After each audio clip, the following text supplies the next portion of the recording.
Hey, qué tranza banda, sean bienvenidos a un nuevo video. En esta ocasión, Ricardo Ravelo, Ociel, vida y tragedia de un capo. Capítulo número 2, entorno hostil.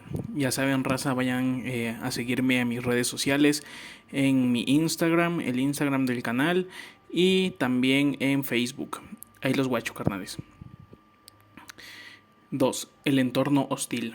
Antes de nacer, Ociel Cárdenas ya tenía una cita con su destino trágico, en el medio hostil que lo espera y que terminará por rechazar. El 18 de mayo de 1967, Ociel Cárdenas nace en Tamaulipas, un territorio dominado por bandoleros de todas las raleas.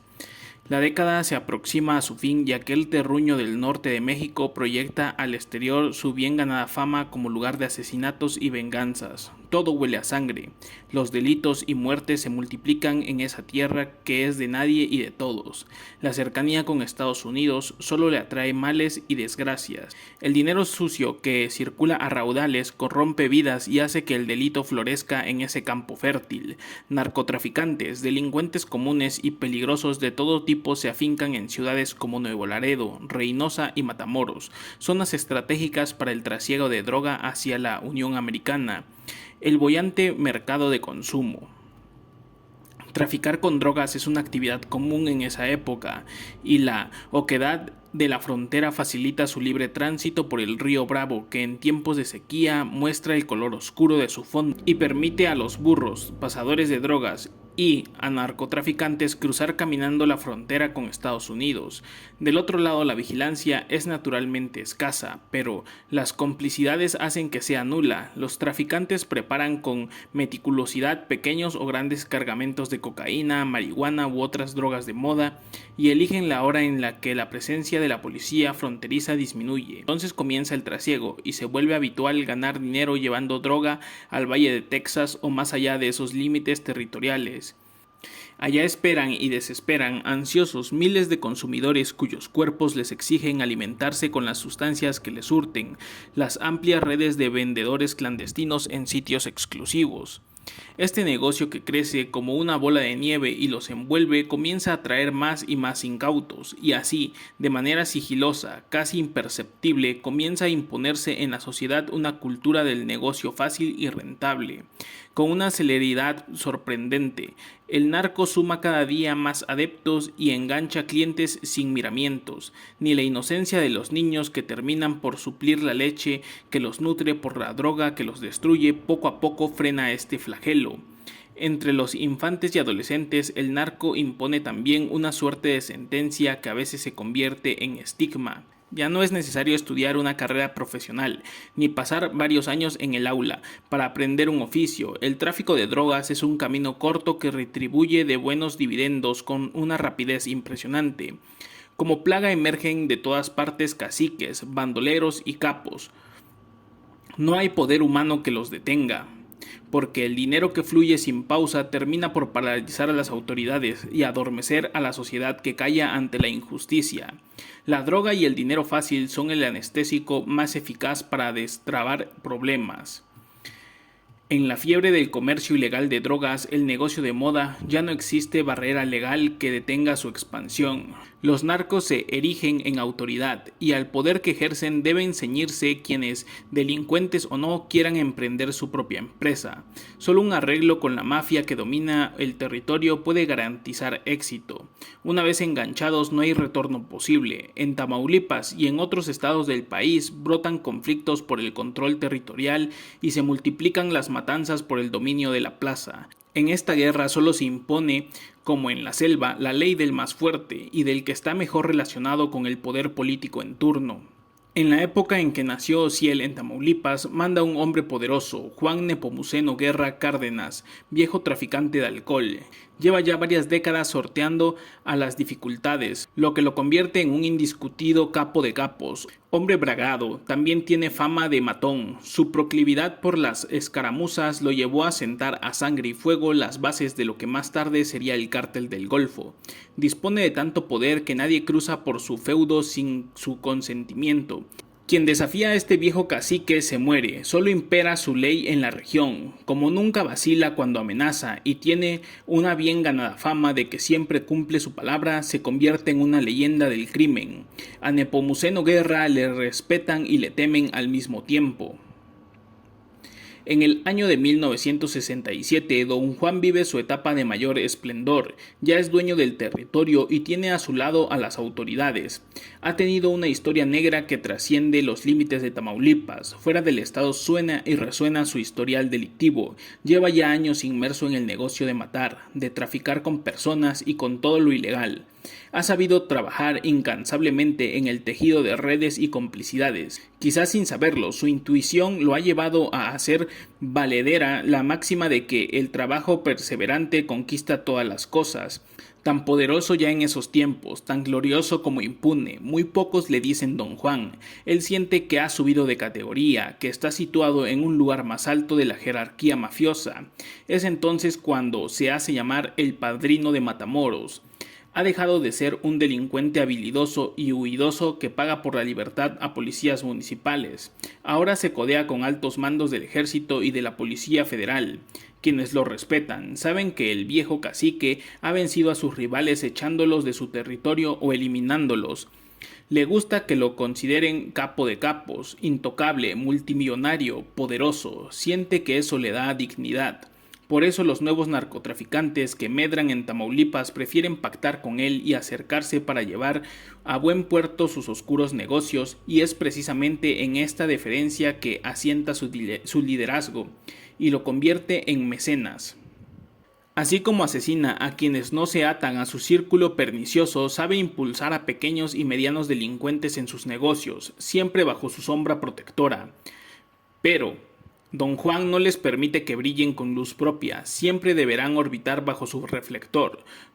Don Juan Nepomuceno nace el 8 de julio de 1915, época en la que surgen grandes mafiosos en el mundo, como Rocco Maggio, Tony Capellaro, Girolamo Colosimo y Alphonse Capone, en el rancho El Tahuachal en Matamoros, y comienza su carrera delictiva con sus hermanos Roberto y Arturo. A diferencia de Osiel Cárdenas, que se inicia en el negocio de las drogas introduciendo cocaína en Estados Unidos durante las décadas de los 40 y los 50, Don Juan comercia ilegalmente alcohol en el vecino territorio del norte. Ese fue su primer negocio en el mundo de Lampa, pero no se siente satisfecho con esas actividades. Sus ambiciones son ilimitadas.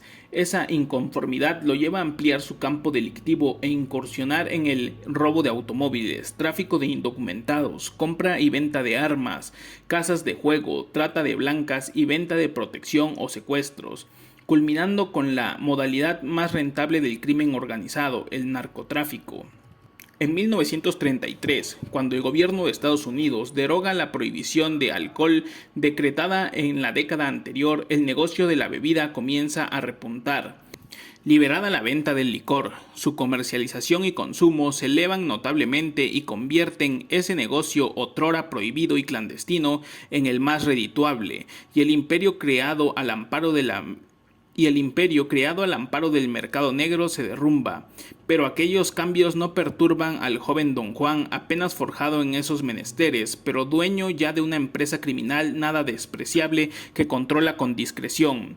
Por aquellos años Don Juan es tuerto en tierra de ciegos. Matamoros, su feudo, tiene escasos 15,000 habitantes. El viejo cacique ha invertido el tiempo necesario para aceitar su maquinaria y tejer con paciencia de orfebre sus relaciones con los hombres del poder, intuyendo quizás que en un buen funcionamiento de esos engranajes radica precisamente la fuerza que le garantiza impunidad. Tiene de su lado al poder político. Por aquellas fechas, Francisco Castellanos Tueji es gobernador de Tamaulipas y desde la más alta esfera de poder sirve al mismo Don Juan. Formado en la milicia, este general logra escalar con tesón los peldaños en la resbaladiza escalatina de la política.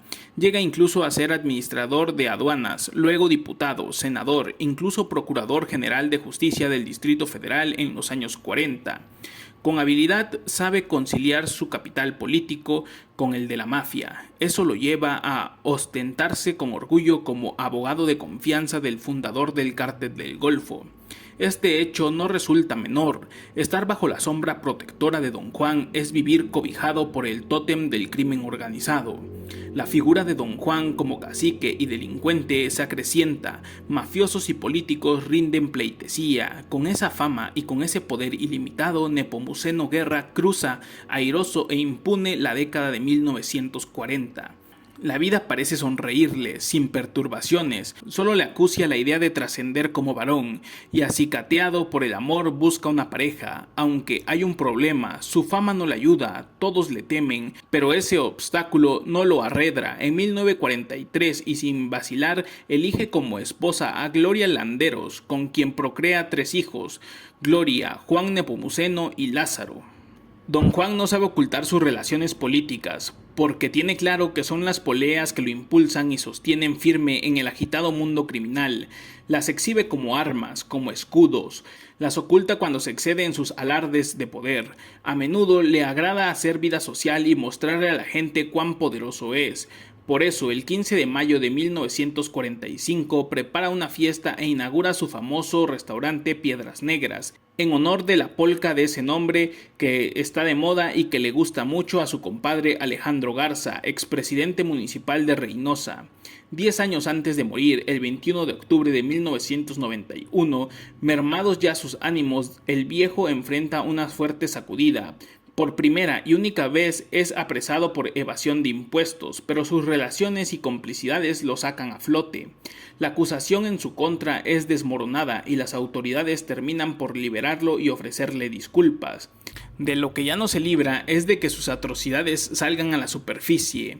Paralelamente al escándalo que provoca su detención, Óscar López Olivares, el profe, hombre cercano al capo Juan García Ábrego, futuro jefe del Cártel del Golfo, traza un retrato del cacique de Matamoros. Don Juan mató a su esposa y nunca le hicieron nada. Mató al comandante Octavio Villacós, hijo de Pancho Villa, dentro de su restaurante y tampoco le hicieron nada. Don Juan se sabe poderoso e impune, y eso lo hace proclive al exhibicionismo. No se contiene, alardea de su poder y se siente intocable. De hecho, lo es. Pero el viejo juega al poderoso a conveniencia. Cuando lo siente necesario, sabe vestirse con la armadura de bajo perfil, mostrando entonces su rostro ladino, marrullero, y siempre que así lo exija la situación humilde. Le dicen el rey y se muestra como tal, jocoso, chispeante. Suele pedir a sus interlocutores, por lo menos tráiganme la corona. Se sabe intocable y bromea. Ya sé que les gusté para jefe de todo, pero la euforia pasa y entonces Don Juan se desinfla. Así es su personalidad, polifacética y contradictoria. Situado en el más alto peldaño, ninguna autoridad se atreve a perturbar a Don Juan, aun cuando todo el mundo conoce su negro historial.